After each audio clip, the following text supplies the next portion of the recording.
कुनै पनि सडकमा जानुहोस् न मान्छेसँग ठोक्केर हिँड्नुपर्छ हैन। कोरोनाले मलाई एक खालको त्रास चाहिँ थपिदिएको छ क्या। बन्द गर्नुहोस् तपाईँको घरको झ्यालको ढोका झ्याल ढोका, हल्लिरहेको मलमलको पर्दा, नचढ्नु अपराह्न बरन्डा छत र बारदलीहरूतिर, तपाईँको भव्य कम्पाउन्डको भित्ता छुँदै छुँदै। पञ्चायतकालबाटै मैले त लेख्न सुरु गरेको। पञ्चायतकालमा स्पष्ट ढङ्गले प्रष्ट ढङ्गले भन्न पाइँदैन थियो। बोकेको छु झोलामा 10औं दिनको गरुङ्गो भोक, खुट्टामा हाँकिरहेछु सयौं किलोमिटरको थकान, सुकाइरहेछु आँखामा आँसुको गण्डकी। कैयौँ कविताहरू कैयौँ गीतहरू त मेरो प्रतिबन्धित त्यतिखेरको राज्य सत्ताले प्रतिबन्धमा पारेको छ। माधव घिमिरेले एक ढङ्गले लेख्नुभयो होला, मैले अर्को ढङ्गले यो तिम्रै माटो हो तिमीले टेकेको, यो तिम्रै आकाश हो तिमीले ओडेको, आमा यसरी कथा सुनाउँछिन्, अघि बढ्नेलाई खुल्ला बाटो छ, पछि अड्नेलाई मुरी माटो छ, पछि अड्नेलाई मुरी माटो छ। आदरणीय दर्शक महानुभावहरू नमस्कार। आज चाहिँ हामी भोजपुर जिल्लाको पौवादुङमा गाउँपालिका साबिकको बास्तिम गाविस वडा नम्बर 8मा जन्मनुभएका वरिष्ठ कवि तथा गीतकार आदरणीय भूपाल राईको बारेमा केही कुराहरू जान्ने, बुझ्ने अनि सुन्ने र सुनाउने प्रयासमा जुटिरहेका छौँ। स्कुले जीवनबाटै साहित्य सिर्जनामा अब्बल रुचि लिएका भूपाल राईले काठमाडौँ प्रवेश गरेसँगै 2034-35 सालदेखि भने निरन्तर साहित्य लेखनलाई अगाडि बढाइरहनु भएको छ। यसबीचमा उहाँले सुम्निमाको तस्बिर, दाजै कविता गाउँमै छ, सीमान्त सौन्दर्य र आगोले जन्मोत्सव मनाउँदैन कविता सङ्ग्रहहरू पाठकमाझ ल्याइसक्नु भएको छ भने भूमिगत प्रश्नहरू निबन्ध सङ्ग्रह पनि सार्वजनिक गरिसक्नु भएको छ। करिब 400 भन्दा बढी अजर अमर गीत लेखिसकेका भूपाल राईले शिरबन्दी र सेवान्ने जिन्दगी गीती सङ्ग्रह पनि लोकार्पण गरिसक्नु भएको छ। उहाँको किराँती मिथकमा आधारित सयौं कृति सिर्जनाहरूले पुर्खाको अर्थी र उपदेशको भूमिका निर्वाह गरिरहेको पाइन्छ। मट्टीको कसम सिरो पर, यो धरती यो तिम्रै माटो हो तिमीले टेकेको, यो छोरीलाई मुन्धुमले बाँधेर पुर्खाले भनी गएथे नाना तायामा जस्ता गीतहरू यसका उदाहरणहरू हुन्। सांस्कृतिक संस्थानको जीएम र नेपाल प्रज्ञा प्रतिष्ठानको उपकुलपति समेत बनिसकेका भूपाल राईले कैयौं गीतहरू आफैले सङ्गीत गरेका छन् भने यो तिम्रै माटो हो तिमीले टेकेको, पूर्वै जाने रेल, हाँसेर बोल न बहिनी 2 दिन बाँचुन्जेल जस्ता सर्वाधिक रुचाइएका गीतहरू आफैले पनि गाउनु भएको छ। आउनुहोस् आज तिनै मूर्धन्य व्यक्तित्व नेपाली साहित्य क्षेत्रको अजर अमर स्रष्टा वरिष्ठ कवि तथा गीतकार भूपाल राईसँग गरिएको अन्तरङ्ग कुराकानी सुनौ अब। नमस्कार आदरणीय दर्शक महानुभावहरू, म प्रियजन राई। कार्यक्रमको सुरुमा हाइलाइट्स हेरिसक्नुभयो। आज हामी कहाँ, कुन ठाउँमा अनि कोसँग छौँ भन्ने कुरा, हाम्रो आजको अतिथि को हुनुहुन्छ भन्ने कुरा पनि यहाँहरूले थाहा पाइसक्नु भएको छ। धेरै दर्शकहरूले चाहिँ उहाँको खोजी गरे पश्चात हामी उहाँकै निजी निवासमा आएर यो कार्यक्रम रेकर्ड गर्दैछौँ। नेपाली साहित्य क्षेत्रको मूर्धन्य व्यक्तित्व जो अजर अमर गीतका सर्जक, साहित्य सृजनाका अब्बल व्यक्तित्व आदरणीय दाजु भूपाल राई हाम्रो माझमा हुनुहुन्छ। उहाँकै निजी निवासमा आएर हामी यो कार्यक्रम रेकर्ड गरिरहेका छौँ र तपाईँहरूले देखाइरहेका छौँ। कार्यक्रम अन्तिमसम्म हेर्नुहोस् अनि मनमा लागेका, सोध्न मन लागेका कुराहरू पनि कमेन्टमा तपाईँले लेख्न सक्नुहुनेछ। अर्को एपिसोडमा हामी ती प्रश्नको जवाबहरू पनि लिएर आउनेछौँ। स्वागत छ दाजु, सेवा हजुरलाई। धन्यवाद प्रियजन भाइ। लकडाउन, कोरोना अनि अब यो अहिले निषेधाज्ञा, काठमाडौँको बसाइ कस्तो छ दाजु? यो वर्णन गर्ने हो भने धेरै शब्दहरू चाहिन्छ यसलाई है। र सबैलाई यसको हेक्का पनि भइसकेको अवस्था हो यो कोरोनाको कोभिड-19। त्यसमाथि नि लकडाउन, संसार लकडाउनमा छ अहिले। हामी मात्रै होइन, हाम्रो देश मात्रै होइन, संसारै लकडाउन भएको हुनाले अहिलेको अनुभूति होइन, मान्छेले छुट्टा छुट्टै अनुभूति होइन, यो संसारको 7 अरब मान्छेहरूको एउटै अनुभूति हो अहिले। एउटा सामान्य भाइरस होइन, एउटा सामान्य भाइरसले जुन हामीलाई ग्रस्त बनाएको छ, भयावह बनाएको छ, यो अनुभूति यतिखेर कस्तो लाग्छ भने मलाई एउटै मात्रै दुःखद कुरा पनि हो हुन त, तर एउटा सुखद कुरा पनि के भइराखेको छ भने एउटा भाइरसको कारणले संसारको मान्छेको अनुभूतिलाई एक ठाउँमा ल्याइदिएको छ र एउटा मान्छेमा भएको एउटा त्रस्तता, एउटा भयावह जुन एउटा अनुभूति छ, त्यो भयावह अनुभूतिले चाहिँ एकै ठाउँमा गोलबन्द गरेको महसुस छ यतिखेर। अब यतिखेर हामी लकडाउनमा छौँ, यो पछिल्लो कालको यो तेस्रो निषेधाज्ञाभित्र छौँ। यो निषेधाज्ञाको छुट्टै खालको एउटा जटिलता छ, त्यो जटिलताभित्र छौँ हामी सबै यतिखेर। यसले त अलिकता आफ्नो ठाउँ गाउँलाई सम्झिने एउटा अर्को तरिकाले हेर्ने कुरा चाहिँ अब जस्तो यो भाइरसले चाहिँ मान्छेलाई आतङ्क गर्ने भनौँ न, अब रोग बढाएर मान्छे मर्नसम्म पुर्याउने एउटा पाटो भयो। र अर्को पक्षमा चाहिँ कति मान्छेहरू चाहिँ यो भाइरसले गर्दा गाउँघर आफ्नो जब कि कहिले नपुगेको ठाउँ गाउँ फर्क्यो नि दाजु है। त्यसले के देखायो भने कोरोनाले, अब तपाईँले गाउँको कुरा गर्नुभयो, मान्छेहरूलाई यो कोरोनाले चाहिँ दुईवटा पार्ट चाहिँ सिकाएको छ। एउटा पार्ट चाहिँ जो सहरमा जुन एउटा अनावश्यक क्राउडनेस थियो नि, यो क्राउडनेस पनि एउटा रोगको कुनै पनि जस्तो अहिले त के अरे कोरोनाको कुरा भयो होइन, त कोरोनै नभए पनि क्राउडनेस एउटा अनावश्यक एउटा चाहिँ मान्छेहरूको जमघट, त्यो मान्छेहरूको लागि सही होइन, मान्छेहरूको लागि फलदायी होइन, स्वास्थ्यको लागि ठिक होइन, मानवीय स्वास्थ्यको लागि ठिक होइन भन्ने कुरा एउटा देखायो। अर्को कुरा के छ भने गाउँको एउटा चाहिँ तपाईँको यो त्यो एउटा स्वच्छता छ नि, पवित्रता, त्यो पवित्रता पनि यतिखेर मान्छेलाई स्मरणमा गरायो। त्यो कारणले पनि एउटा यतिखेर कस्तो भने मान्छेहरू गाउँ फर्किने, यो सहरको क्राउडनेसबाट भाग्ने, आखिर त जस्तो सुकै अवस्थामा पनि क्राउडनेस भनेको त त्यो त मान्छेको लागि हानिकारक रहेछ भन्ने कुरा कोरोनाले नि पुष्टि गरायो। दुःख परेपछि आफू जन्मेको थाकथलोै पुग्नुपर्छ अथवा यस्तो हो, दुःख पर्दाखेरि आफ्नो थाकथलो सम्झिने त अब विदेशमा रहनेले पनि देश सम्झिने, देशभित्रैको सहर बजारमा हुनेले पनि गाउँ सम्झिने त हो, त्यो चाहिँ आफ्नो पनाको लागि, आफ्नोत्वको लागि हो।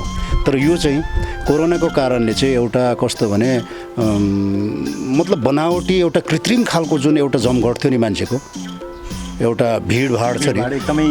काठमाडौँ त कस्तो भनौँ न, एकदम कल्पना गर्दाखेरि पनि आजभोलिको यो वातावरण हेर्दा र त्यो बेला हेर्दाखेरि त कस्तो छ हो त। अब म काठमाडौँमा आउँदाखेरिको काठमाडौँको स्थिति र अहिलेको काठमाडौँमा विकास भएको क्राउडनेस, अहिले कुनै पनि सहरमा कुनै पनि सडकमा जानुहोस् न, मान्छेसँग ठोक्केर हिँड्नुपर्छ होइन, त्यो चाहिँ मान्छेको लागि ठिक होइन रहेछ। अझै पनि मान्छेलाई चाहिँ एउटा प्रकृतिले दिएको जुन एउटा भनौँ न त्यो लोनलिनेस भनौँ न, एकान्तपना मान्छेको लागि आवश्यक रहेछ। एकान्त नै नभने पनि तपाईँको कम्तीमा अनावश्यक क्राउड राम्रो होइन रहेछ मान्छेको स्वास्थ्यको लागि, मानवीयताको लागि भन्ने कुरा नि पुष्टि गरेको छ अहिले। अब तपाईँहरू जस्तो यो सिर्जनाको खानी भन्छौँ हामी होइन, विशेष गरी सिर्जना क्रिएसनमा लागिरहने व्यक्तिहरूलाई चाहिँ हुन त लकडाउनको बेलामा पनि राम्रो राम्रो कविताहरू लेख्नु भएको छ बसेर घरमा होइन,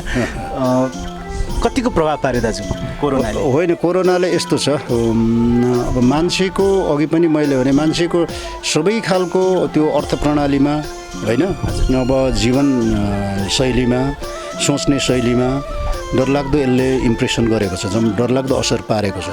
र अनि मलाई चाहिँ के लागेको छ भने अहिले यो कोरोनाले गर्दाखेरि सोच्ने जुन मेरो शैली थियो नि, सोच्ने एउटा चिन्तनको शैली थियो, यो चिन्तनको शैलीमा एक खालको अघि मैले थोरै सङ्केत गरेँ, चिन्तनको शैलीमा अथवा सोच्ने प्रक्रियामा कोरोनाले मलाई एक खालको त्रास चाहिँ थपिदिएको छ क्या। त्यो त्रासमा अनि त्यति धेरै सोच्न सक्ने क्षमता नहुँदो रहेछ मान्छे। लकडाउनमा बस्दाखेरि लकडाउनको विषयमा सोचियो धेरै होइन। अब के भने पल पलमा सोचियो नि। अब अहिले त बाहिर हिँड्नु हुँदैन, मान्छेको मुखमा कोरोनै छ, भित्र छिर्नु हुँदैन, परिवारको मुखमा कोरोनै छ, जताततै कोरोना भयावह अवस्था छ। यो भयावह अवस्थामा चाहिँ मान्छेको सोच्ने प्रक्रियालाई डिस्टर्ब गर्दो रहेछ भन्ने चाहिँ अनुभूति भयो मलाई। यद्यपि मैले पनि लेखेँ, लकडाउनको विषयमा केही आर्टिकलहरू लेखेँ, कविताहरू लेखेँ, तरै पनि कस्तो लाग्छ भने त्यो हरेक कुरामा चाहिँ त्यो त्रास चाहिँ मिसिएर आउने क्या सँगसँगै। आखिर मान्छेको दिमाग, मान्छे भनेको त अब संसारमा जे घटनाहरू घटेको छ होइन, दिनानुदिन आफ्नो चाहिँ वरिपरि जे घटना घटेको छ त्यो घटनाको इम्प्रेसनमा हिँड्छ नि त मान्छे त। त्यसले गर्दा लकडाउनमा म घर फर्किरहेछु भन्ने एउटा कविता हामीले पनि सुन्यौँ होइन। यो सान्दर्भिक चिज लकडाउनको केही बेलामा लेख्नुभयो। त्यो चाहिँ कसरी, त्यो चाहिँ अब त्यो सिचुएसन नै त्यो खालको पर्यो, लकडाउन भएर हो कि दाजु, त्यो कसरी आयो? त्यो बडो मिठो प्रश्न गर्नुभयो। सिचुएसनल कविता हो। अक्सर म कविताहरू सिचुएसनल नै लेख्छु। त्यत्तिकै हाइपोथेटिकल कविताहरू पहिला लेखियो। कवि हुनको लागि धेरै कुराहरू लेखियो, तर जब कवि भइसक्यो, एउटा समाजमा, एउटा समुदायमा, देशमै भनौँ न, जब कवि भनेर चिनिसकेपछि चाहिँ म चाहिँ वस्तुगत ढङ्गले वस्तुहरूले, विषयवस्तुहरूले जतिखेर आक्रान्त गर्छ त्यतिखेर लेख्ने चलन छ। यतिखेर मलाई अहिले चाहिँ मलाई होइन, मेरो चाहिँ चलन छ त्यस्तो। अब त लकडाउनमा म आफ्नो घर फर्किरहेछु भन्ने कविता पनि तपाईँको, जब सरकारले नेपालमा 2 जना कोरोनाग्रस्त अथवा 2 जना सङ्क्रमित, टोटल देशमै 2 जना मात्रै सङ्क्रमित भएको अवस्थामा कर्फ्यू जारी गर्यो। त्यो पनि तपाईँको लगभग 4 महिना कर्फ्यूको छ भने लामो अन्तरालपछि हामी भेट भएको छौँ। लकडाउनै पनि 2 जना मात्रै सङ्क्रमित अवस्थामा यो देशले के अरे एक खालको तपाईँको कर्फ्यू जारी गर्यो। त्यो कर्फ्यूले मान्छेलाई यति त्रस्त बनायो कि अहिले नै मरिन्छ जस्तो भयावह स्थिति सृजना गरायो। जताततै हाहाकार, सबै चाहिँ सडकहरू बन्द, पसलहरू बन्द होइन, सम्पूर्ण संरचनाहरू बन्द, सम्पूर्ण सङ्घ संस्थाहरू बन्द, राज्य संयन्त्र बन्द गरिसकेपछि त्यतिखेर चाहिँ तपाईँको काठमाडौँमा बसेर काम गर्ने मजदुरहरू 10औं दिन हिँडेर, खाली खुट्टा हिँडेर, किनभने बस चढौँ, गाडी चढौँ, पैसा पनि छैन, यातायातको साधन पनि छैन। अनि उनीहरू के भयो, कैलालीभन्दा टाढासम्म 10 दिन हिँडेर खाली खुट्टा उनीहरू आफ्नो घर फर्किन बाध्य भए। त्यो सिनारियो देखेर, त्यो चित्र देखेर चाहिँ भित्रैदेखि मलाई छुयो। त्यसले गर्दाखेरि मैले लेखेको कविता। दर्शकहरूलाई पनि एकचोटि, हुन त धेरैले सुनिसक्नु भएको छ, नसुनेका दर्शकहरूलाई सुनाउँदैछु त्यो एकचोटि कविता। हजुर, म त्यो लकडाउनको बेलामा तपाईँले बनाउनु, म घर फर्किरहेछु। अहिले यो कविता चाहिँ नि अहिले पनि सान्दर्भिक छ। मैले यो कविता उमा राखेको छु होला, के अरे मेरो मोबाइलको नोट डायरीमा छ भने म पढेर सुनाउँछु। ठिक छ। दर्शक श्रोताहरूको लागि, हुन त यो कविता मैले आफ्नै युट्युब च्यानलमा पनि राखेको छु होइन, भूपाल राई अफिसियल च्यानल छ, त्यसमा पनि हेर्न सक्नुहुन्छ। पहिल्यै राखेको छु।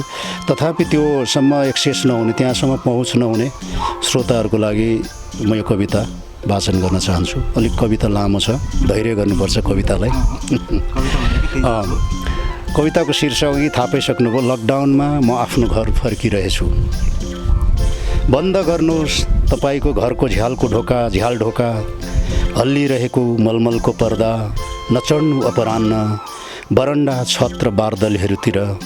तपाईँको भव्य कम्पाउन्डको भित्ता छुँदै तपाईँको पटाङ्गिनीतिर आँखा डुलाउँदै म यतिखेर आफ्नो घर फर्किरहेछु। लकडाउनमा चाहिँ यतिखेर तपाईँको सवारी, तपाईँको मन्दिर, अड्डा, अदालत, गाडी, एम्बुलेन्स, दमकल, बस, तपाईँको सिंहदरबार, शीतल निवास, सरकार र सम्पूर्ण देश। तर ठिक यति नै बेला खुलेको छ मेरो घरको बाटो, खुलेको छ मेरो पाइतला। त्यही खुल्ला पाइतला चल्दै म आफ्नो घर फर्किरहेछु। बोकेको छु झोलामा 10औं दिनको गरुङ्गो भोक, खुट्टामा हाँकिरहेछु सयौं किलोमिटरको थकान, सुकाइरहेछु आँखामा आँसुको गण्डकी। जुन दिनदेखि बन्द भयो तपाईँको घरको ढोका, तपाईँका कारखाना औजार र तपाईँकै हातबाट तप खस्ने मेरो रगतको थोपा जस्तो ज्याला, त्यही दिनदेखि खुलेको हो मेरो घरको बाटो। एउटै लागिरहेछ यतिखेर मलाई तपाईँको बन्द झ्याल र लकडाउन सरकार जो सोच्छ कि आफू ठिक भए ठिक हुन्छ सब थोक, आफू बन्द भएपछि बन्द हुन्छ गरिबको पेट, जसले दिएको छ सङ्कटको यस घडीमा एक अनुपम छनौटको सुविधा मलाई कि म भोक रोजौँ अथवा रोग। रोग त कहिले आइपुग्ने हो मेरो फोक्सोको नलीसम्म मलाई थाहा छैन, त्यसै पनि यो आइरहेकै छ गइरहेकै छ, तर भोक त सर्वदा मेरो पेटभित्रै छ, जो हरेक साँझ बिहान आइरहन्छ, मात्र आइरहन्छ। र त्यही आइरहने भोकको चप्पल सिएर, त्यही भोकको छतरा ओढेर तपाईँको सहरबाट हिँडेको 10औं दिनसम्म पनि जब म पुग्दिनँ आफ्नो घर, मलाई पहिलोचोटि यस्तो लागिरहेछ कि असाध्यै टाढा रहेछ मेरो देश, असाध्यै टाढा रहेछ मेरो देश। गलत छन् तिनीहरू जसले कोरेका हुन् संसारको मानचित्र, बनाएका हुन् ग्लोब पृथ्वीको, कृपया सच्याउनुहोस् त्यसलाई। सयौं किलोमिटर दौडिँदा पनि नपुगिने देश कसरी त्यति सानो हुन सक्छ? कति समय लाग्ला देश छिचोल्न तपाईँको कारगेट सवारीलाई अथवा तपाईँको सुपर पुमा हेलिकप्टरलाई थाहा छैन, तर मलाई लागिरहेछ तपाईँ जस्तै मान्छेले बनाएको हो यो त्यो मानचित्र, जसले एउटा सानो थोप्लामा कैद गरेको छ दुःखको यति ठुलो देशलाई। मान्नुहोस् उस्तै छ तपाईँको सहर र नितान्त मौलिक सरकार, जसले एक रातको अतिरिक्त सौजन्यता र एक छाकको सानो अनुकम्पा समेत बाँड्न सकेन मलाई। र पहिलोचोटि यस्तो लागिरहेछ कि तपाईँको सहर कदाचित मेरो देश होइन। पहिलोचोटि भन्न म असमर्थ छु कि तपाईँको देश मेरो लागि पराया देश होइन। त्यसैले पैदल खाली खुट्टा म आफ्नो देश भेट्न दौडिरहेछु कि म यतिखेर घर फर्किरहेछु। देश भनेको त यस विपत्तिमा आफ्नै घर त रहेछ आखिर, जहाँ पर्खिरहेकी छिन् देश जस्तै नियाश्री मेरी बुढी आमा, हेरिरहेका छन् मेरो बाटो देश जस्तै मायालु श्रीमती र केटाकेटीहरू, हिँड्दा हिँड्दै चप्पलको फित्ता चुँडिँदा, तिर्खाले व्याकुल हुँदा, भोकले बेहोस ढल्दा, कहिल्यै बन्द भएनन् त्यहाँ केटाकेटीका बार्दली आँखा, आमाको पटाङ्गनी छाती। 400 किलोमिटरभन्दा पर पुगेपछि 400 किलोमिटरभन्दा पर पुगेपछि थकित आज 81 सम्झिरहेछु। लकडाउनमा त सिमाना पो बन्द हुनुपर्ने, गाउँ सहर नाका हदै भए तपाईँको घर पो बन्द हुनुपर्ने, यसै कसरी बन्द भइरहेछ देश? कहिले भुत्काउँछ होला मेरो सास यस महामारीले, ठ्याक्कै भन्न सक्दिनँ, तर म भन्न सक्छु हजारौँ वर्ष अघिदेखि नै लकडाउनमा छ मेरो पेट, र त्यत्तिकै वर्ष पुरानो हो यो लकडाउनसँग मेरो लडाइँ। सरकार सोधिरहेछ यतिखेर मेरो इच्छा मृत्यु, जो उसैको सुविधा अनुसार मरिदिनलाई म दौडिरहेछु। यदि यही महाव्याधिको भ्रूणबाट अथवा मेरो मृत्युको गर्भबाट मेरै अन्तिम पुस्ताको जन्म हुन्छ भने फेरि एकपटक म भोकले मर्नुभन्दा रोगले मर्न तयार छु। हिँडिरहेछु, निरन्तर हिँडिरहेछु। तपाईँको सहर छाडेदेखि यता आज 10औं दिनपछि पनि थकाइ नभनी निन्द्रा नभनी पैदल दौडिरहेछु। तैपनि अझै म आफ्नो घर पुगिसकेको छैन। लकडाउनमा म आफ्नो घर फर्किरहेछु। उफ, कति टाढा रहेछ मेरो देश, कति टाढा रहेछ मेरो देश। तपाईँको टुक्का सुन्दै जाँदाखेरि यहाँदेखिको बाटो खाली खुट्टा भन्दा पनि चप्पल जुत्तामा, छाता पनि छैन, पानी परेको घामको सिजन होइन, ओत लाग्ने ठाउँहरू पनि छैन, बासमा गयो भने कतै दिने ठाउँ छैन। यो परिस्थिति, यो परिवेशलाई छिचोलेर आफ्नो घर टाढा, अब भौतिक दूरीले अब टाढा छौँ हामी, अब किनभने यातायातको साधनहरू नभएपछि त यो चिजलाई उतार्नु भएको अत्यन्तै मार्मिक कविता दाजु। यो समय सान्दर्भिक एउटा क्रेसन गर्ने व्यक्तिले मात्रै यो सक्छ, जसले पाए उसले आँट पनि गर्दैन होला सायद। अलिकता भूपाल राईका कविताहरू अलिकता टक्क सुन्दाखेरि प्राय सबैले अलिक सरल खालको खोज्छ यो जमानामा, अलिकता बुझ्ने खालको हुँदैन, अलिक साहित्यिक बढी हुन्छ भन्ने पनि कता यता कता हामीले सुनेका छौँ। के लाग्छ हजुरलाई? यो चाहिँ के हुन्छ भने साहित्य भनेको खास गरी अब छोटोमा भन्दा मान्छेको अन्तरको भाषा हो। भाषा त हामीले जो आफ्नो आफ्नो भाषा बोल्छौँ, तर त्यो भाषालाई गठन गरेर भित्रको मनको मनोभावना चाहिँ पोख्ने, एउटा अभिव्यक्त गर्ने अर्को भाषा हो, निर्मित भाषा हो यो होइन। त्यो आफ्नो आफ्नो भाषा हुन्छ सबैको। अरू अब तपाईँले भनिहाल्नुभयो अलिक सरल खोज्छन् पाठकहरू, श्रोताहरू। कविता अलिक त्यसै पनि जटिल हुन्छ, यो सम्प्रेषणको लागि यो कविता अलिक जटिलै हो, गीत भए अलिक सरल हुन्छ। अब मेरो चाहिँ अलिकति अहिले चाहिँ म पछिल्लो कालमा चाहिँ अत्यन्तै सरल कविता लेख्ने कोसिसमा छु, किनभने जनताहरू हेर्नु पऱ्यो, पाठकहरू हेर्नु पऱ्यो, समाज हेर्नु पऱ्यो, अब सम्प्रेषणीय कविता लेख्नुपर्छ भन्ने ध्यानमै छु। तर मेरो अलिकति त्यसो हुँदाहुँदैन जटिल हुनुको कारण चाहिँ के छ भने मेरो समय, जुन समयमा म साहित्यको कर्म गरेँ, त्यो साहित्यको कर्म गर्ने अवस्था चाहिँ के थियो भने जटिल त नभनौँ तर सरल ढङ्गले, सम्प्रेषणीय ढङ्गले विषयवस्तुलाई छर्लङ्ग ढङ्गले व्यक्त गर्ने समय थिएन क्या त्यतिखेर। कुनै कुनै कुरा, पीडाका कुराहरू, उत्पीडनका कुराहरू हामीले अलिकति अर्को ढङ्गले, अप्रत्यक्ष ढङ्गले व्यक्त गर्नुपर्ने अवस्था थियो हाम्रो पहिला। जस्तो पञ्चायतकालबाटै मैले त लेख्न सुरु गरेको। पञ्चायतकालमा स्पष्ट ढङ्गले, प्रष्ट ढङ्गले भन्न पाइँदैन थियो। कैयौँ कविताहरू, कैयौँ गीतहरू त मेरो प्रतिबन्धित, त्यतिखेरको राज्य सत्ताले प्रतिबन्धमा पारेको छ। अनि हामी त आफ्नो व्यक्त गर्ने कुराहरू त व्यक्त गर्नै पर्थ्यो, तर कसरी भने अलिकति अप्रत्यक्ष ढङ्गले भन्नुपर्ने, बिम्बमा भन्नुपर्ने होइन, प्रतीकमा भन्नुपर्ने। त्यो कारणले मेरो अभ्यास त्यसरी भएको हुनाले मेरो कविता त्यतातिर कविताको रुझान भएको होला। तर अहिले म त्यो कमजोरी, त्यसलाई कमजोरी पनि नभनौँ, एउटा शैली हो। त्यो शैलीलाई बिस्तारो छाड्दै तोड्दै म अहिले जनताको भाषामा लेख्ने कोसिसमा छु। अब हजुर 34-35 सालदेखि यो क्षेत्रमा हुनुहुन्छ, निरन्तरता दिइरहनु भएको छ। विशेष गरी किराँती मिथकमा आधारित धेरै कृतिहरू यहाँले ल्याउनु भएको छ। व्यावसायिक रूपमा केही गीतहरू लेखे पनि यसलाई पेसै चाहिँ बनाउनु भएन होइन। धेरै गीतकारहरूले जस्तो उच्छृङ्खल शब्दहरू राखेर तपाईँले पनि लेख्नु भएको भएदेखि सायद एउटा गीतकारकै रूपमा धेरै इन्कम पनि गर्नुहुन्थ्यो होला। तर तपाईँले आफ्नो संस्कार संस्कृतिसँगै नेपाली हुनुको आफ्नो पहिचानको बारेमा पनि धेरै कामहरू गर्नुभएको छ दाजु। कहिले लागेन म पेसागतै रूपमा गीतकार बनौँ भन्ने हजुरको मनमा चाहिँ लागेन? तपाईँको गीतकार हुनु पछाडि, कवि नै हुनु पछाडि कोही पीडा त थुप्रै छ। अब यसलाई व्यक्त गर्ने अहिले ठाउँ पनि भएन होइन, यो नगरौँ पनि, अब पछि भन्दै जाउँला। तर व्यावसायिक कवि अथवा व्यावसायिक कवि के अरे गीतकार, व्यवसायिक गीतको मार्फत एउटा कविताको मात्रै साहित्यको मार्फत व्यवसाय गरौँ भन्ने सोच ममा त्यति पलाएन पनि। त्यो पलाउनको लागि मतलब पलाउनु पर्ने त्यस्तो खालको बाध्यता मसँग रहेन पनि। किन रहेन भने एउटा स्ट्रगल त छँदैछ, पीडा छँदैछ, दुःख छँदैछ होला, अब आर्थिक दुःखको कुराहरू पनि जोडिएला। तर के छ भने मलाई त्यो त्यस्तो खालको चेत भए पनि, त्यस्तो खालको इच्छा, त्यस्तो खालको रहर नपलाएको कारण चाहिँ के भने मसँग एउटा दायित्वबोध थियो समाजको, समुदायको। म किनभने त्यो काल, त्यो पिरियडबाट लेख्दै आएको मान्छे हुनाले अब अहिलेको मान्छेहरूले हामीले गरिराखेको जुन एउटा सङ्घर्ष थियो, हामीले गरिराखेको एउटा साहित्यिक भनौँ न, राजनैतिक विभिन्न खालको चाहिँ हामीले आन्दोलन गऱ्यौँ। त्यो आन्दोलनले समाजलाई एक ठाउँमा ल्याएको छ।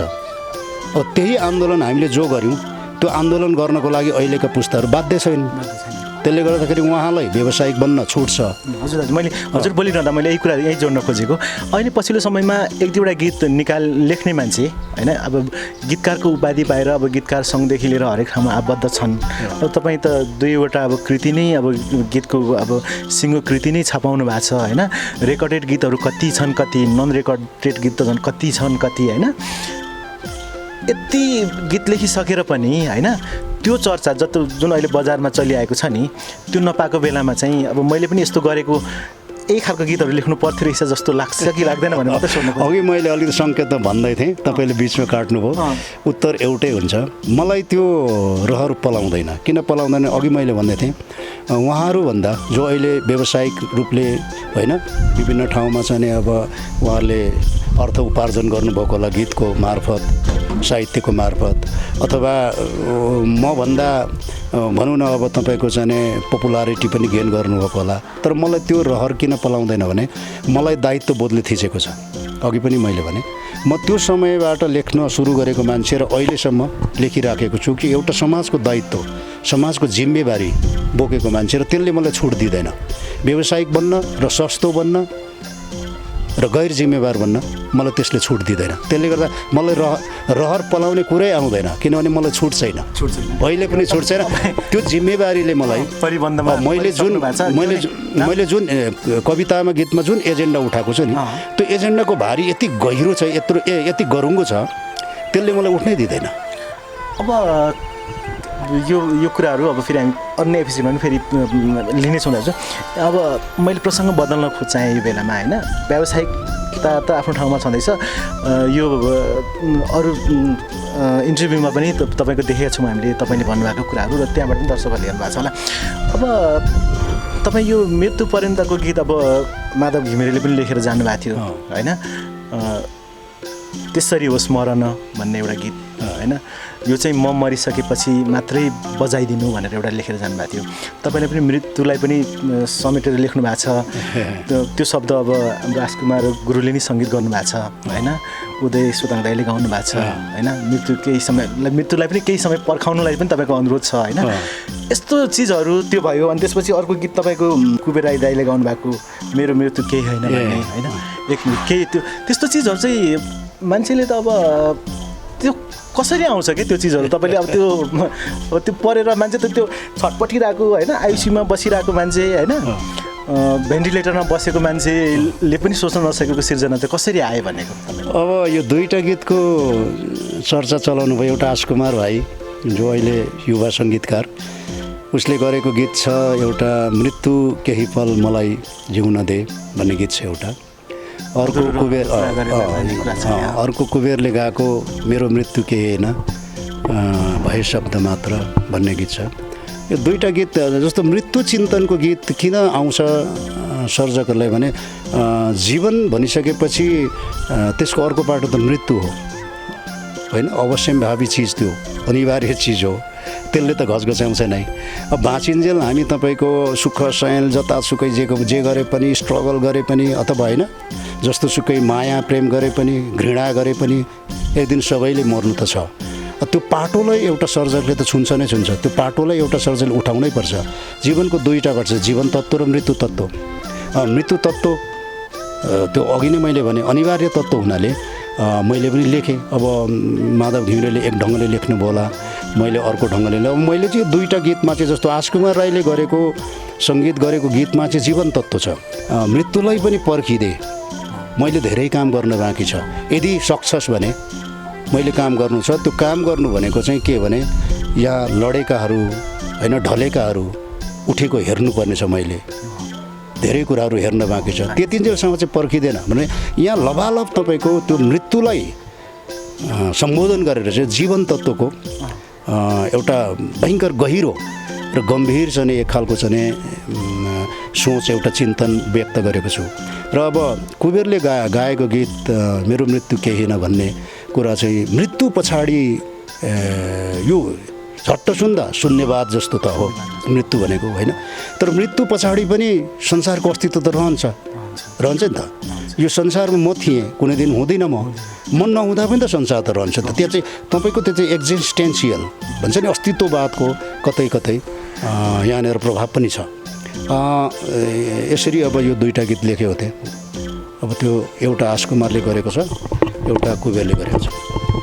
अब साहित्य सिर्जनामा लाग्ने मान्छेहरू जस्तो तपाईँ एउटा वरिष्ठ कवि गीतकार भएको नाताले, होइन, पछिल्लो समयमा यो खालको कृतिहरू आउन छोडे, समस्या केमा चाहिँ अड्किएर त्यस्तो भयो होला दाजु?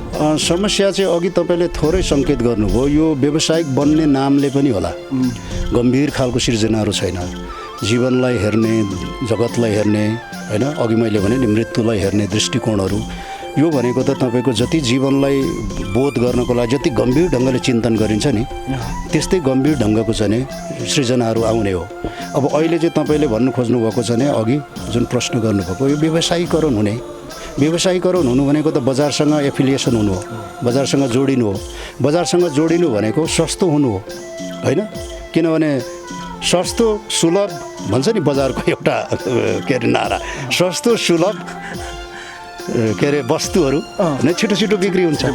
र अनि व्यवसायीकरणको नाम र यो सृजनामा पुँजीवाद जब हाबी बने तब सृजनाहरू यसरी अलिकति तपाईँले भने जस्तो हल्का फुल्का गम्भीर खालको गम्भीर चिन्तनको नआएको कारण त्यो हो। अब कविता भन्दा पनि तपाईँ एउटा गीतकार कवि भएको नाताले गीत पनि गाउनु भएको छ तपाईँले।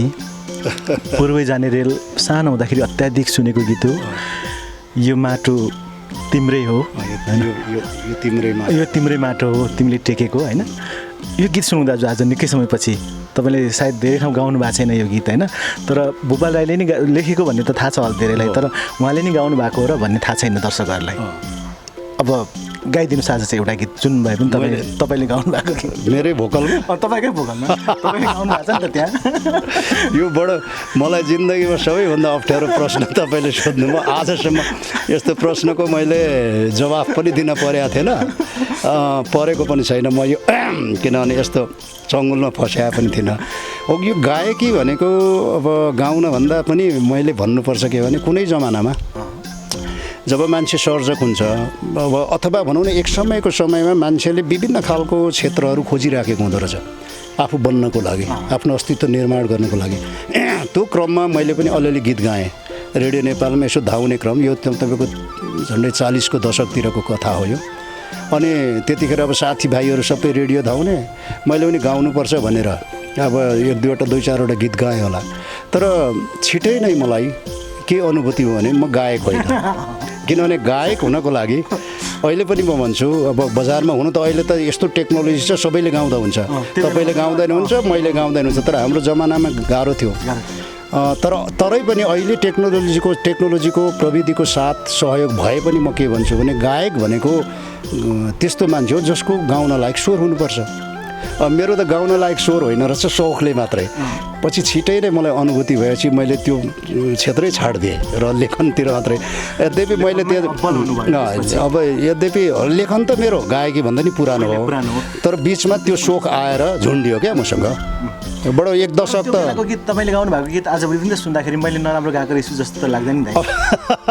राम्रो अब एक ढङ्गको हुनु त अब नराम्रो चिज भन्ने के हो र नराम्रो के हो भन्ने कुरो त आफ्नो दृष्टिकोणमा सापेक्षमा हुन्छ, होइन? तैपनि अब मैले गाएको गीतहरू पनि पूर्वै जाने रेल जुन भन्नुभयो नि त्यो त चलेकै गीत हो एकदम। मैले त्यो अहिले पनि चलिरहेको छ नि गाएको। तर अब पछि त्यो यो तिम्रै माटो भन्ने त्यो हाम्रो एउटा किराँती भूमिपुत्र गीत त्यो पनि साथीहरूसँग गाएकै हो। अनि त्यस पछाडि चाहिँ अब मैले गाउनको लागि अब तपाईँको गाउनको लागि मैले स्वर त के मुख नै नबाएको पनि 2-3 दशक भइसक्यो। यो तिम्रै माटो हो तिमीले टेकेको, यो तिम्रै आकाश हो तिमीले ओडेको, आमा यसरी कथा सुनाउँछिन् अघि बढ्नेलाई खुल्ला बाटो छ पछि अड्नेलाई मुरी माटो छ पछि अड्नेलाई मुरी माटो छ। ल मैले 2-3 दशक पछाडि कहीँ कतै गाउन छोडेको मान्छे आज भाइलाई छैन बधाई भन्नु पर्ला। भाइको कारणले आज मैले गाउन पाएँ। राम्रो छ, पहिलोचोटि 3 दशक पछाडि। राम्रो सिर्जनाको सबैले तारिफ गरेको हुन्छ दाजु। यो त्यो बेलामा कसरी लेख्नुभयो? तपाईँको ऊर्जाशील पनि छ कि तपाईँको कृतिहरू अधिकांश, होइन? बुझ्नेलाई श्रीखण्ड नबुझ्नेलाई फुलपाको बिण भन्ने पनि छ। तपाईँले लेखेको अधिकांश कविताहरू चोटिलो, प्रहारिलो, जोसिलो, जाँगरिलो अनि गीत सङ्गीत पनि त्यस्तै उत्प्रेरणा जगाउने खालको। युद्ध भूमिमा जान लागेको मान्छेहरू पनि गएर पर सरिसकेको मान्छेहरू पनि तपाईँको गीत सुन्यो भने चाहिँ अगाडि डाँडै काटौँला जस्तो खालको गीतहरू पनि छ नि। धन्यवाद भाइ। अब यो गीत चाहिँ अब तपाईँको 45-46 सालको जनआन्दोलन भयो, जो हामी अहिले पहिचानको कुराहरू गर्छौँ। पहिचान भन्ने शब्द जो शब्दावली त्यो भाष्य होइन त्यो डिस्कोर्स जो हामी चलाइराखेको छौँ अहिले, यो यसको पृष्ठभूमिमा हामीले 45-46 सालको जनआन्दोलन सम्झिनुपर्छ। 10 वर्षे जनयुद्ध सम्झिनुपर्छ होइन, 62-63 सालको जनआन्दोलन सम्झिनुपर्छ। 45-46को जनआन्दोलन पछाडि एक ढङ्गले आम नेपालमा रहेका चाहिँ एउटा भन्नुहोस् न उत्पीडनमा परेका, ओझेलमा परेका, राज्य सत्ताबाट धेरै टाढा रहेका, कहीँ पनि सम्बोधनमा नपरेका जातिहरू, वर्गहरू होइन, सबै कहीँ न कहीँबाट, कतै न कतैबाट उनीहरू सतहमा आउने एउटा मतलब कालखण्डको हिसाबले 45-46को जनआन्दोलनले हामीले सम्झिनुपर्छ। त्यतिखेर जब 45-46को जनआन्दोलन सिद्धिएपछि हामी सबै किराँती जातिहरू पनि, आदिवासी जनजाति सम्पूर्ण होइन, अब तपाईँको उत्पीडित वर्गहरू सबै उठ्नुपर्छ, आफ्नो मुक्ति प्राप्तिको लागि हामी लड्नुपर्छ भन्ने चेतना आन्दोलनहरूले नै दिएको हो नि त। आन्दोलन दिएपछि तपाईँको अब अहिले हामी पहिचान भन्छौँ, त्यतिखेर पहिचान भन्ने शब्द थिएन। हामी मुक्तिको कुरा गर्थ्यौँ, जातीय मुक्तिको कुरा, राष्ट्रिय मुक्तिको कुरा गर्थ्यौँ। यो पहिचान भन्ने शब्द त धेरै पछिको भाष्य हो। पहिचान भन्ने शब्द बजारमा, लेखनीको बजारमा होइन, राजनीतिक बजारमा आउनुभन्दा अगाडि हामी जातीय मुक्तिको लागि लडिराखेको सर्जकहरू हौँ। त्यो कालको गीत हो।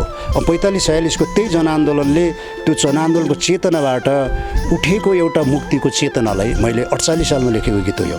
र यसमा चाहिँ के भनिएको छ भने भूमिपुत्रहरू उठ्नुपर्छ, जुट्नुपर्छ, अगाडि उठ्नेलाई, अगाडि बढ्नेलाई खुला बाटो छ अझै पनि। तिमी बढ्दैनौ पछि नै हट्छौ भने तिम्रो लागि यो आफ्नो भूमि छ, मुरी माटो छ। तिमीले चाहिँ किन अर्कालाई आफ्नै घरमा बास माग्छौ? किनभने ओरिजिनल घर त तिम्रो हो, यो त ओरिजिनल देश त तिम्रो हो, यो त ओरिजिनल माटो त तिम्रो हो त, सम्पूर्ण अधिकार त यो माटोमा, यो देशमा त तिम्रो अधिकार छ। किन अरूलाई बास माग्छौ, किन ती अरूलाई भिख माग्छौ भन्ने ढङ्गको गीत हो। त्यो चाहिँ एउटा आन्दोलनले दिएको चेतना अनुसार लेखिएको हो।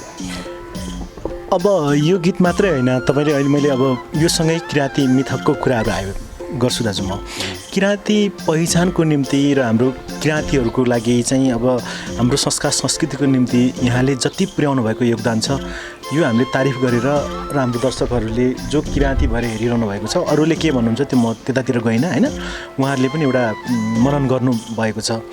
तपाईँले गरेको योगदान, तपाईँले नेपाली गीत सङ्गीत जे दिइरहनु भएको छ त्यो किराँती मिथकमा आधारित रहेर मट्टीको कसम भयो, यो छोरीलाई मुन्दुमले बाँधेर, अनि किराँती भूमिपुत्र भइहाल्यो होइन, यो लगायतका धेरै अर्को छ के अरे थामी राख्नु है छोरा, थामी राख्नु, अनि त्यसपछि यो नाना ताया यस्तो चिजहरू कति अब यो भनौँ न हाम्रो पुस्ताहरू नि अब तपाईँले पनि अब यौवनी हुनुहुन्छ, यो उमेरमा पनि खोज अनुसन्धान गर्न त निकै गाह्रो भएर नि त यो चिजहरू ल्याउनलाई। होइन, एकदमै गाह्रो विषय थियो। जतिखेर अघि मैले भने नि आन्दोलनको कुरा गरेँ नि, एक समय यस्तो थियो तपाईँको निरङ्कुश पञ्चायती व्यवस्थामा यसरी खुलस्त रूपले हामीले जसरी तपाईँले मलाई सोध्दै हुनुहुन्छ होइन, त्यो सोध्न पनि सम्भव थिएन। जसरी मैले तपाईँलाई जवाफ दिँदैछु त्यो जवाफ दिन पनि सम्भव थिएन। तैपनि लुकी छिपी भए पनि होइन, तपाईँको छद्म रूपले भए पनि हामीले हाम्रो मुक्तिको लागि त लड्नै थियो। कोही न कोही पुस्ताले त लड्नै पर्छ। पछिल्लो जेनेरेसनलाई हामीले लडेको पुस्ता पऱ्यौँ। पछिल्लो पुस्ताहरूलाई अलिक सहज होला, उहाँहरूले अर्को ढङ्गले अर्को इस्युमा लड्नु होला।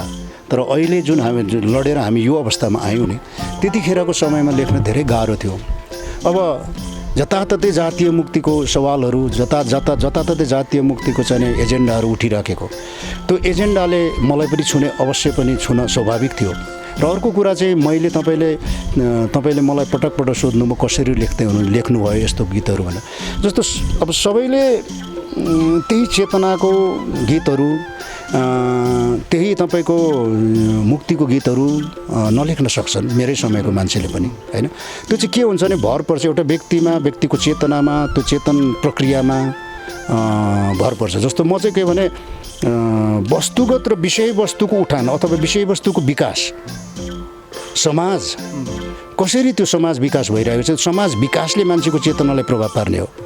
अनि हाम्रो किराँतीहरूको समाजको एउटा जुन विकास भइरहेको थियो त्यो अवस्था किराँती समाज अथवा आम नेपालको उत्पीडित जाति वर्गहरू छन्, त्यो जाति वर्गहरूको वस्तुगत विषयवस्तुले, वस्तुगत चाहिँ स्थितिले मेरो चेतनामाथि अथवा मेरो चेतनामा एक खालको डेभलपमेन्ट भयो होइन, चेतना विकास गर्यो नि त।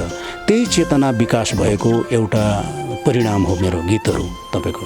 अघि मैले भने सबैले त्यही चेतना त्यही चाहिँ विषयमा त्यही चाहिँ विषयवस्तुमा लेख्नै पर्छ भन्ने त छैन। तर मलाई लाग्यो हाम्रो स्थिति यो छ, मैले यो स्थितिबाट यो समाजको यो परिस्थितिबाट मैले भाग्न मिल्दैन। किनभने म चेतनशील मान्छे हो भने, यो समाजको सदस्य हो भने मैले त यो समाजलाई त सम्बोधन गर्नुपर्छ। अब हजुरले यसरी मनैबाट यसरी यो कर्म गरिरहँदाखेरि अब हाम्रो पुस्ता सकेपछि आउने जेनेरेसनले के गर्ला कसो गर्ला भनेर मनमा लाग्ने चिन्ता के छ दाजु? अघि मैले अलिकति सङ्केत गरेँ जस्तो समयअनुसारको मान्छेहरूको समाज विकास अनुसारको आन्दोलनहरू, समाज विकास अनुसारको घटनाहरू, प्रतिघटनाहरू बदलिँदै जान्छ। बदलिँदै जाने क्रममा जसरी हामीले लड्यौँ नि त्यसरी नै अबको पुस्ताले नलड्लान्। अर्को समस्या त आउँछ, फेरि अर्को समस्या त लड्नुपर्छ।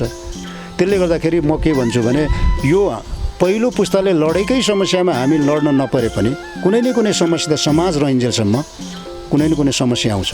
त्यो समस्यासँग लड्नुपर्छ भनेर अहिलेको पुस्ता तयार भएर बस्नुपर्छ। एउटै समस्या नदोहोरिन सक्छ होइन, इतिहास नदोहोरिन सक्छ, तर त्यही इतिहास नदोहोरिए पनि फेरि समस्या त दोहोरिन्छ। समस्या दोहोरिएपछि समस्या नदोहोरिए पनि फेरि समस्या त क्रिएट हुन्छ। त्यो समस्या नयाँ समस्याको लागि हामी लड्न तयार हुनुपर्छ भनेर अहिलेको पुस्ताले पनि तयार भइराख्नै पर्छ। अब तपाईँ यति सुपरिचित अब बहुप्रतिष्ठित अब एउटा व्यक्ति, एउटा लेखनबाट, साहित्य सिर्जनाबाट, गीत लेखनबाट, कविताबाट लगायत धेरै चिजबाट अगाडि बढिसक्नु भएको व्यक्ति, ऐस आरामको निम्ति मात्रै आफूलाई मात्रै सोच्नुहुन्थ्यो भनेदेखि तपाईँ सायद अहिले नेपालमा पनि हुनुहुन्थेन होला होइन।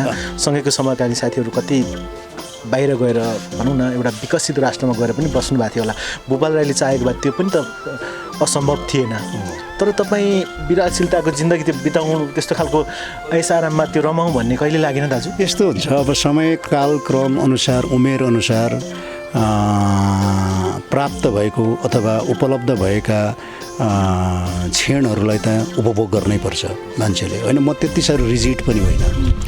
तर अब तपाईँले भनेअनुसार ऐस आरामको जिन्दगी, नेपाल छाडेर विदेश जाने थुप्रै अनुकूल वातावरणहरू मैले प्राप्त नगरेको होइन। म अब तपाईँलाई मेरो श्रोताहरूलाई, तपाईँको श्रोताहरूलाई भनिदिउँ, म लाहुर लागेको मान्छे पनि हो। लाहुर लागेको मान्छे पनि हो, किनभने मेरो समयमा यो कुनै अस्वाभाविक होइन। मेरो समयको कुनै पनि मान्छे, जुनसुकै व्यक्ति होस् होइन, जुनसुकै व्यक्ति, मेरो समयको मान्छेहरू कोही न कोही गल्लामा नापिएकै हुन्थ्यो। म गल्लामा नापिएकै मान्छेहरू, लाहुर लागेकै मान्छे तर नगएको मान्छे गइन। म चाहिँ एक समयमा त्यतिर कलेज पढ्थेँ काठमाडौँमा, हिउँदको छुट्टी हुन्थ्यो त्यतिखेर। केही समय हिउँदको छुट्टीमा घर गएको थिएँ, गल्ला आएको रहेछ। अनि गल्ला मेरो एकजना दाइ हुन्थ्यो धरान बस्ने दाइ चाहिँ गल्लामा नापिन जानुभएको। अनि मैले उहाँलाई चाहिँ त्यो गल्ला कुन गाउँमा छ त्यो गाउँसम्म साथी दिनुपर्ने। अब छुट्टी थियो, गाउँमा गएको, हिँड्नुपर्ने अथवा डुल्न पर्ने नै हो अब युवाकालमा। दाइसँग गएर गल्लामा दाइलाई साथीको लागि गएको मान्छे म पनि नाप्थेँ। आफूलाई परीक्षण गर्नु थियो, आफूलाई परीक्षण गर्नु थियो। दुर्भाग्य के भयो भने गल्लामा नापिने एउटा अभिष्ट उद्देश्य लिएर जाने दाइ लाग्नु भएन। म चाहिँ आफूलाई परीक्षण गर्नुको लागि मात्रै नापिने मान्छे लागेँ। अनि मलाई अब त्यता क्याम्पतिर, धरान क्याम्पतिर जाने खालको त्यो चिटहरू हुन्छ नि, पासहरू वितरण गर्यो त्यहाँ। तर म सबै फ्यालेर फेरि काठमाडौँ फर्केँ। म त आफूलाई परीक्षण गर्नु थियो म कतिको सक्षम छु भन्ने होइन। तर म गइनँ, म जान चाहेको पो जान सक्थेँ, म गइनँ। अब त्यस पछाडिको धेरै कथाहरू छ, लामो छ यो क्षेत्र।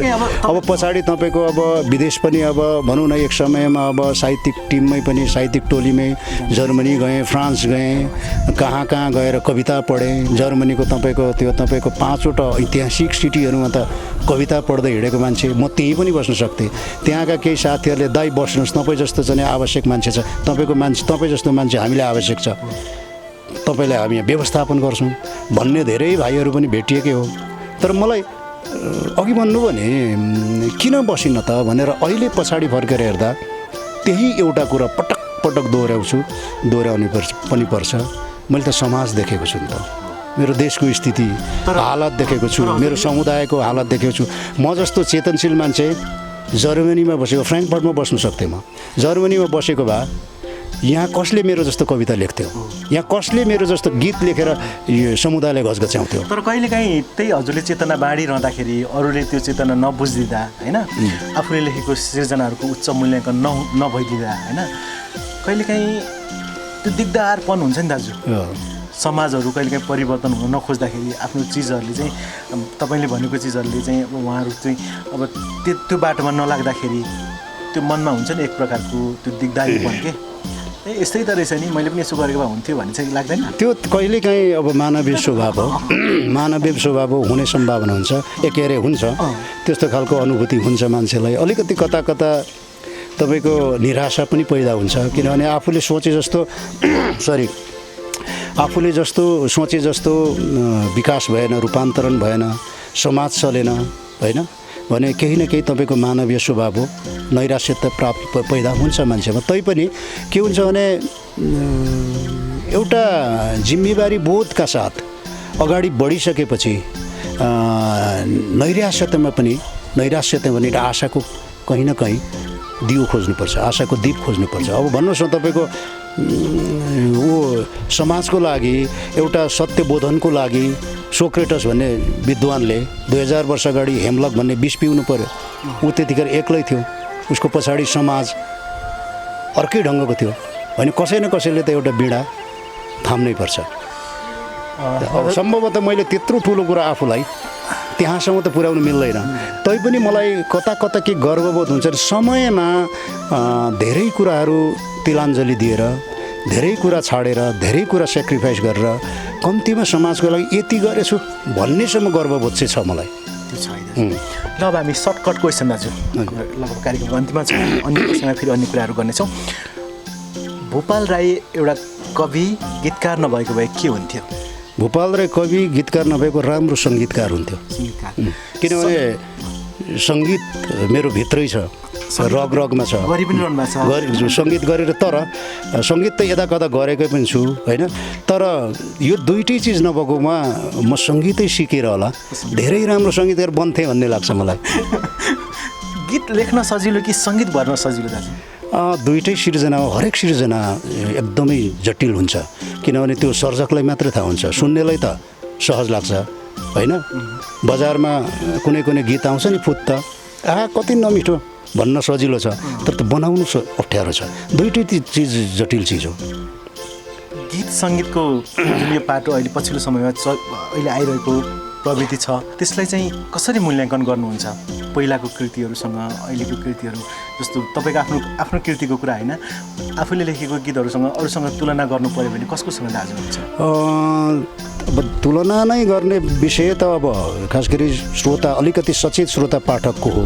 मैले कसरी लेखेको छु, अहिलेको पछाडिको मान्छेहरूले कसरी लेखिराखेका छन्, भनौँ न मेरै समकालीन साथीहरूले पनि कसरी लेखेका छन् त अरूले तुलना गर्ने। तैपनि मैले नै भन्दाखेरि छोटोमा के चाहिँ, मैले चाहिँ प्रायः मेरो सृजनाहरूलाई अलिकति तपाईँको समयबोध होइन, समयको पश्चात, समयको तपाईँको एक खालको रिफ्लेक्सन दिएर लेख्छु। अब अरूले चाहिँ अलिकति भावना प्रधान होइन, अलिकति व्यक्ति प्रधान भएर लेख्नुहुन्थ्यो होला गीतहरू। मैले चाहिँ समयको पश्चात, समयको प्रतिछाया दिन्छु मेरो। धेरै लेखिसकेपछि त्यो भित्र पनि आफूले एकदमै मन परेको हुन्छ नि कुनै सृजनाले सधैँ छुइरहने होइन, त्यो सृजना कुन? कवितामा या गीत? कवितामा भन्नुहोस् पहिला, अनि गीतमा सुन्छु। कवितामा अब यो जटिल प्रश्न हुनु त, यो पनि प्रश्न अब सबैले सबै लाग्छ गरेको काम होइन, त्यसमा पनि कहिलेकाहीँ मनमा आइरहने होइन, दिमागमा आइरहने हुन्छ नि। एउटा यस्तो छ, अब तपाईँको प्रश्न धेरै यो यस्तो खालको प्रश्न आउँछ र उत्तर धेरैको सुनेको छु।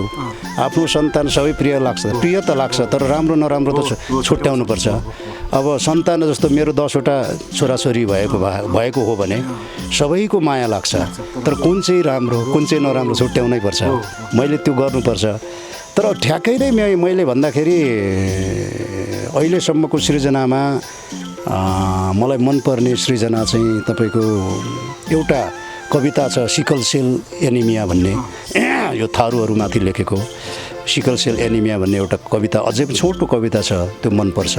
अनि पछिल्लो कालमा लेखेको अर्को कविता मलाई मनपर्ने चाहिँ तपाईँको यो चितौन टु काठमाडौँ भन्ने यो तराईमा यो मधेसमा पुरै चाहिँ त्यो तपाईँको टिकापुर काण्ड थारूहरूमाथिको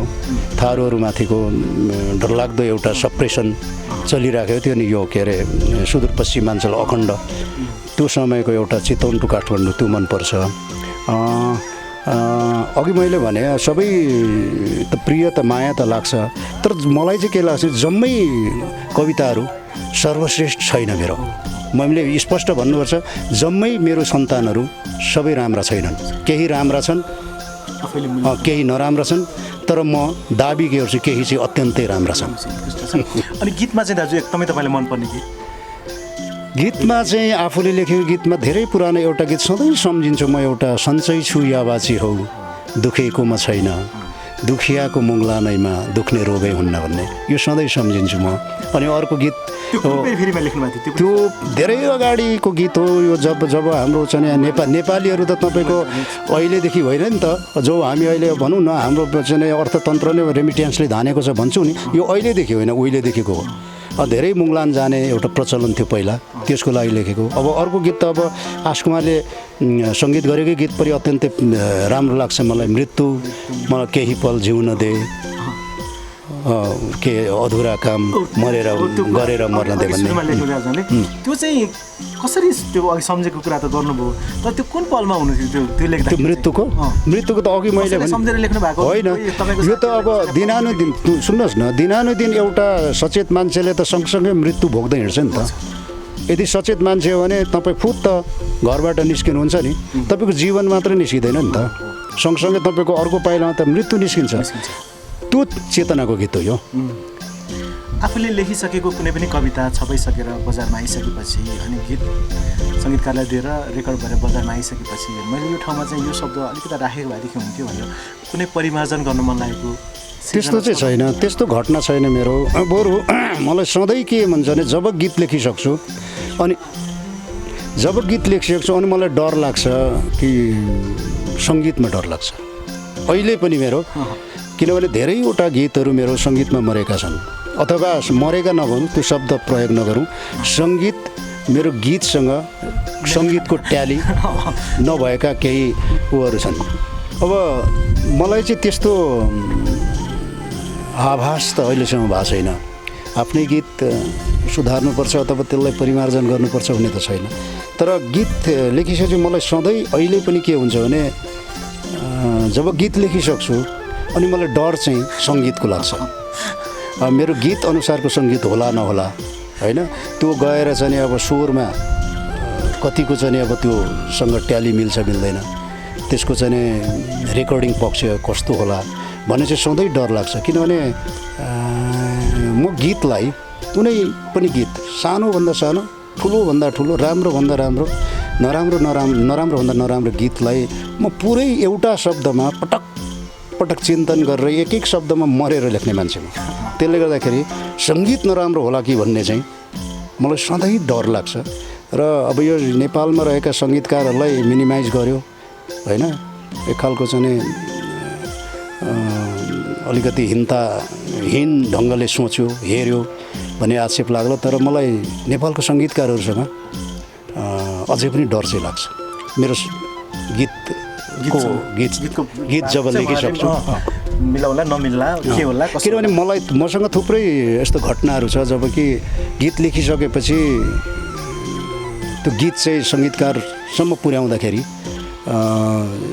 त्यो गीतले मागेको सङ्गीत नभएको नि घटना छ र गीत लेखिसकेपछि त्यो गीतको विषयमा तपाईँको ठुलो एउटा चाहिँ त्यसलाई चाहिँ परिभाषित गरेर त्यसको विषयमा त्यो गीतको विषयमा पुरै साङ्गो पाङ्गो कथा वर्णन गर्नु परेको पनि कथा छ कि त्यसले गर्दाखेरि गाह्रै लाग्छ मलाई। भनेपछि जो पाए त्यसले त्यति भूपाल राईको सिर्जनालाई आँट गरिहाल्नु चाहिँ अलिकति गाह्रै रहेछ होइन? केही कम सङ्गीत बाहेक मेरो गीतका धेरै सङ्गीतप्रति म असन्तुष्ट छु। केही कम भन्नाले कसको भनेर नजाउँ, कुन भनेर नजाउँ, तर मैले लेखेका गीतहरूमा लगभग तपाईँको 200, 250, झन् 150 भन्दा त माथि नै रेकर्डेड होला होइन। अब यति नै छ भनेर गिन्ती छैन मसँग, तथ्याङ्क छैन। सुन्तलाको एकचोटि कुरा गरौँ दाजु, त्यो बेला त्यो गीत बजारमा आइसकेपछि त्यो कस्तो सिचुएसनमा लेख्नु भएको थियो त्यो बेला? यसको विषयमा मैले तपाईँको एउटा संस्मरण लेखिसकेको छु, त्यो नयाँ पत्रिकामा छापिसकेको छ। तर छोटोमा भन्दाखेरि यो त्यतिखेरको गीत हो जतिखेर रेडियो नेपाल भन्ने अथवा अरू एफएमहरू भन्ने भर्खर खोलेको एफएमहरूमा खालि माया प्रीतिको गीत मात्रै बज्थ्यो र माया प्रीतिको गीत मात्रै चल्थ्यो। बजाउनु बाध्य हुन्थ्यो भने भनौँ न मिडियाहरू पनि, किनभने यस्तो खालको गीतमा चाहिँ सेन्सरसिप हुन्थ्यो, राज्यकै सेन्सरसिप हुन्थ्यो। अनि तर त्यतिखेर पनि मैले यो किन लेखेँ भने म एकपल्ट सानोमा त तपाईँको मेरो भोजपुरबाट धरान झर्ने त त्यो तपाईँको अरुणको घरतिर सप्तकोशीको घरतिर झर्नु पर्थ्यो। म सानोमा 2-4 क्लास पढ्दाखेरि धरान झर्नुपर्ने। ढाकर पनि बोक्नु भयो दाजु? ढाकर चाहिँ बोकिनँ, अब अलिकति ढाकरको अनुभूति चाहिँ पाइनँ मैले। संयोगले केही कामहरू मैले गर्न भ्याइनँ सानोमा, ढाकर बोकिनँ, हलो जोतिनँ होइन, कोदालो खनिनँ, यो संयोगले हो। अब हरेकले बोक्नु पर्थ्यो, तर मेरो जीवनमा त्यो संयोग जुरेन अथवा त्यो परिस्थिति आइपरेन भनौँ न, त्यति गरिनँ। शारीरिक कामहरू कम गरेको छु मैले। अनि सानोमा धरान झर्दाखेरि खोकु छिन्ताङ, धनकुटाको खोकु छिन्ताङबाट तपाईँको सुन्तलाको सिजनमा ढाकरभरि पहेँलो सुन्तला लिएर तपाईँको अरुणको घरतिर झरेर धरानमा बेचेर वर्षभरिको त्यो सुन्तला व्यापार, सुन्तला बेचेको पैसाले वर्षभरिको घर व्यवहार चलाउँथेँ। अनि त्यो चाहिँ मैले सानोमा देखेको त्यो रचना गर्भ अथवा त्यो एक खालको रचनाको भ्रूण मेरो दिमागमा त्यत्रो वर्षसम्म रहिराखेको। तर मैले लगभग यो तपाईँको 54-55 सालतिर लेखेको गीत सुनके भाउ छ। त्यसरी सिर्जना भएको थियो, त्यो अत्याधिक दर्शकहरूले रुचाउनु भएको गीत हो र अहिले पनि त्यो समय सापेक्ष त्यो बेलाको जस्तो अब खाली खुट्टा हिँड्ने प्रचलन छैन, तर पनि अघि भन्दा अलिकति छुट्यो। अब त्यो गीत चाहिँ तपाईँको अघि मैले भने नि माया प्रीतिको गीत भरमार चलिराखेको, अथवा माया प्रीतिको गीत भन्नु साथै प्रणय प्रीतिको गीत हुन्छ र प्रेम रसको गीत भन्ने सम्झिन्थ्यो त्यतिखेर। मिडियाले जे पस्किन्छ श्रोताले त्यही सुन्ने हो। भान्सीले जे पस्किन्छ हामीले चाहिँ खाने होइन, पाहुनाले खाने त्यही हो त्यतिखेरको जमानामा। अनि यो गीत चाहिँ ठ्याक्कै लेखेपछि जब आयो अनि एउटा नयाँ प्रकृतिको गीत भनौँ न, सुगम सङ्गीतको एउटा दायराभित्रको एउटा नयाँ प्रकृतिको गीत आयो र यस्तो खालको गीत पनि भनौँ न, यो खालको प्रकृतिको पनि गीतको कथा हुँदो रहेछ, गीत हुँदो रहेछ। ढाक्रेहरूको पनि जीवन कथा हुँदो रहेछ, त्यो कथामा गीत बन्दो रहेछ, सङ्गीत बन्दो रहेछ, गायकले गाउँदो रहेछन् भन्ने चाहिँ एउटा उदाहरण चाहिँ यो गीतले दिएको छ। अलिकता भनेपछि नेपाली गीत सङ्गीतको धारलाई अलिकता त्यसले अलिकता चेन्ज गर्नुमा निकै नै यसको एउटा गीत लेखनको ट्रेन्डलाई नै चेन्ज गरिदिनु। अब कवि गीतकार भइसकेपछि एकदमै खुसी भएको छ सम्झाउनु दाजु?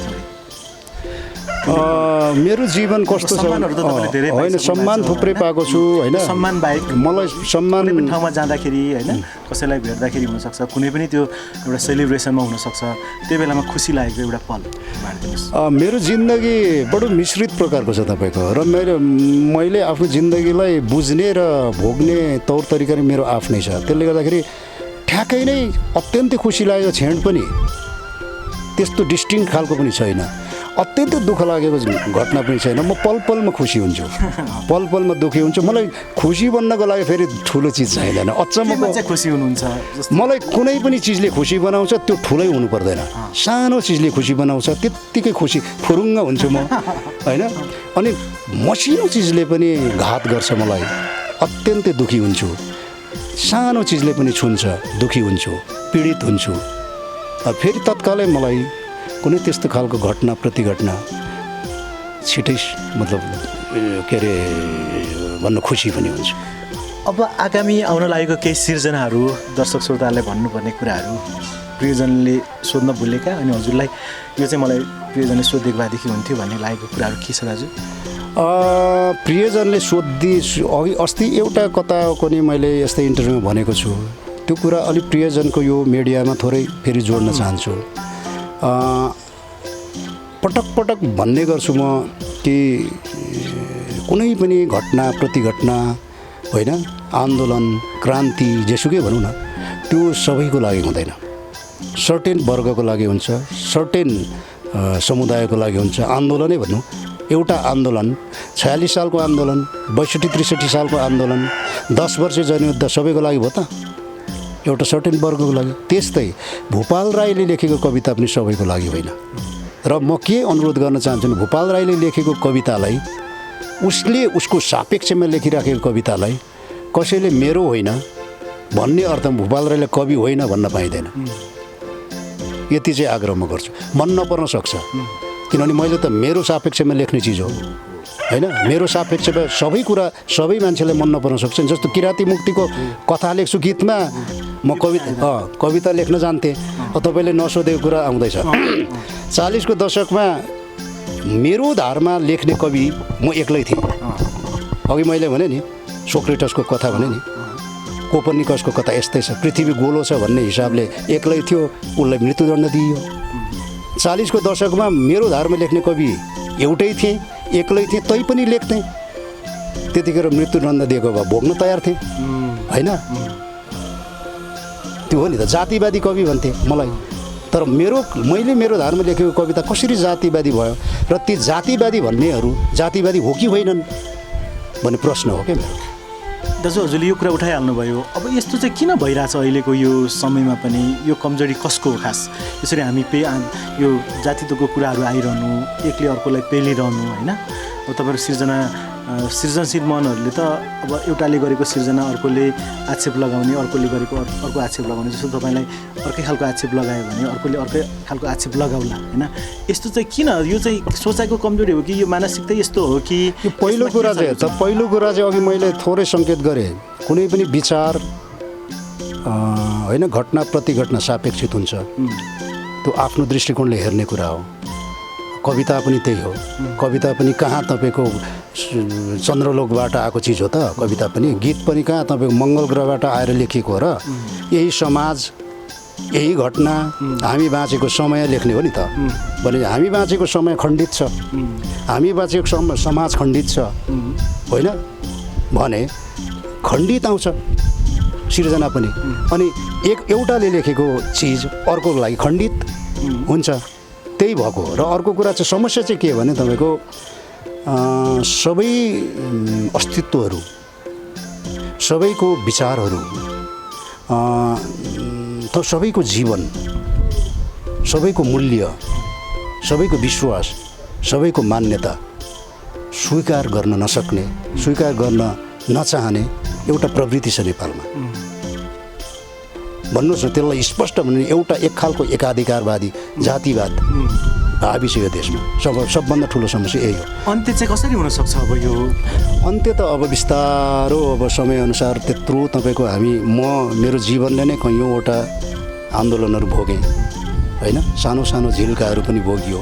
हुँदै जान्छ यो खालको चाहिँ यो एकाधिकारवाद जहीँ पनि राजनीतिक एकाधिकारवाद, भाषिक एकाधिकारवाद, साहित्यिक एकाधिकारवाद। जस्तो कि अब मलाई तपाईँले सोद्धाखेरि नेपालको साहित्यमा खस भाषामै लेखेर पनि मैले खस भाषाभाषीको सिन्डिकेट तोडेको छु मैले। यो तोडिँदै जान्छ नि त, बिस्तारो तोडिँदै जान्छ। पहिलो सिन्डिकेट तोड्ने मान्छे सम्भवतः नेपालमा भूपाल राई नै हो।